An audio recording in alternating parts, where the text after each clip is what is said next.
Alien Romulus. This is the spoiler review. I have a non-spoiler review up on soundofbettermyhead.com if you want to check that out instead, or first, or however you like to roll. I end up giving this a 3 out of 5. I think I'm pretty happy with that grade. It was a solid movie. I don't think it broke a lot of new ground as far as an alien film goes. It kind of was a back to basics.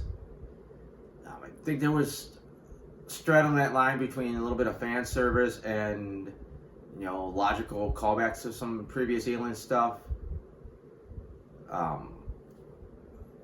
But overall, I think it worked. I thought the third act was pretty tense. I think the finale was kind of bonkers. The very final act. I'll kind of give that in a minute. The basic plot was not that different than the original Aliens overall. I mean, you got people come to this space station, they encounter the facehugger, somebody gets, implanted, alien comes out, and, all hell breaks loose, except for there's actually a hell of a lot more facehuggers here, and there ends up being more aliens, and it kind of starts morphing a little bit more into the second Aliens film, or just Aliens. And you get, big shootout and all that stuff, and then the ending, it's really bizarre, kind of like gave me a little bit of a Alien Resurrection vibe with the hybrid. And there's, once again, there's a lot of airlock stuff. Like, it's always a solution in Aliens is something's got to go out the airlock.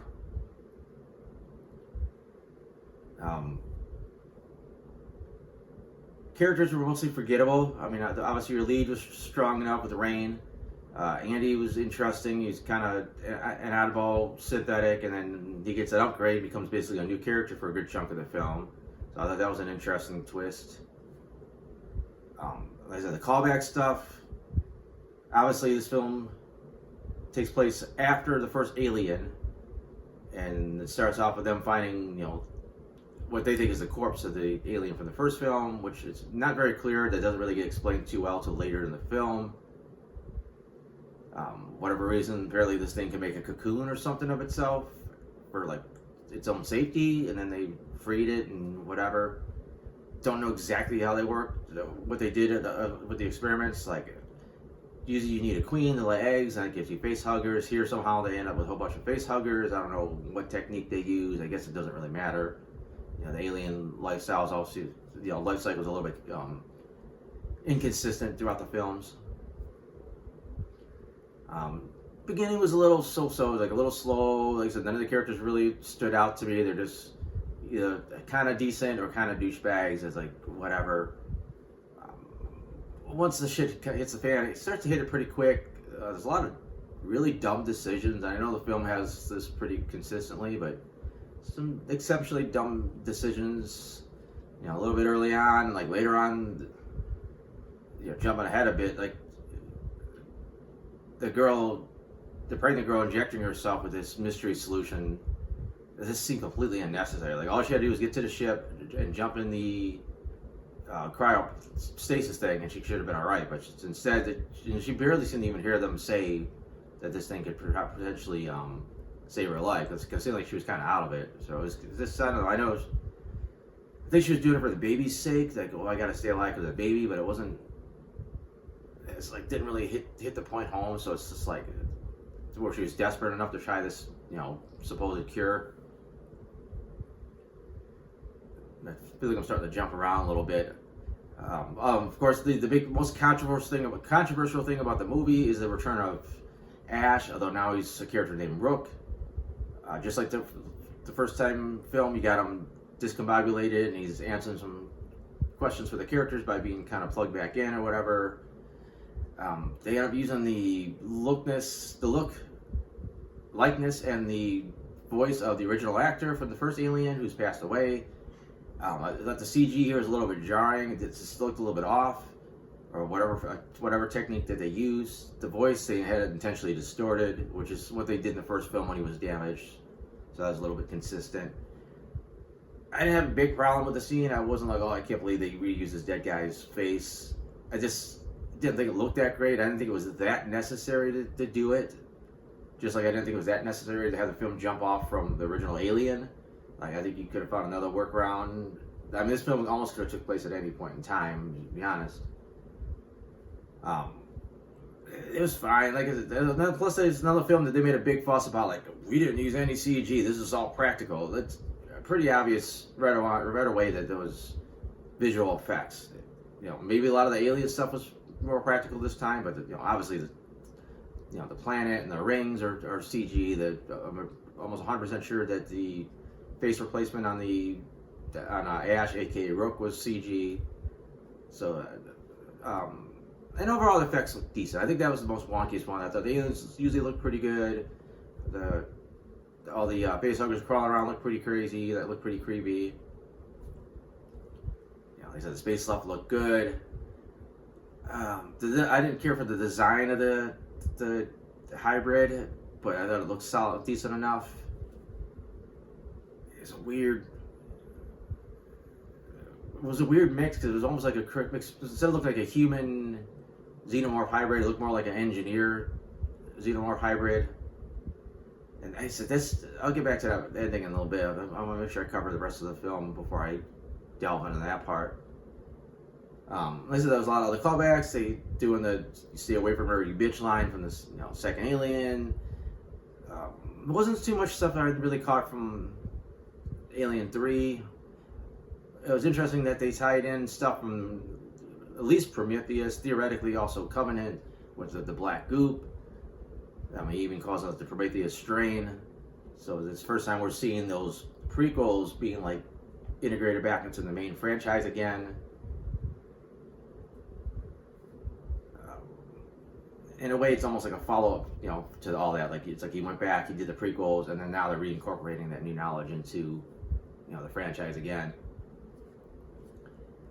I don't know if there's anything else like that crazy. As far as like the action, like I said, most of it was just hiding from aliens. I mean, we're supposed to go down a hallway, try to get away from the face huggers. So it was more like tension than action. So finally, in the end, we do, and what's a little bit of an alien callback. Aliens, they got the Space Marine guns, so she's able to have this big shootout. There was some pretty interesting uses of lack of gravity here, which I thought was probably this film's nicest, newest addition to the franchise. Like, there's this chance to shine and do something different that the other Alien films really haven't done. Like I said, the aliens are a little bit inconsistent sometimes. It's like sometimes they just kill you immediately, sometimes they drag you off. So like, and that's always been the case in the films. It's like whatever's convenient for the plot. It's like, oh, it's the main character, so the alien's gonna grab her and not let her fall to her death. And it looked like he was setting her up to get a face hugger. Should get her a face hugger to implant in her, but it wasn't like super clear. And basically, they had a nice, cool crash with the space station, hitting the planet rings. So I thought that worked well enough. The whole thing with having to deal with the company and they were always trying to get their hands on the aliens in some fashion.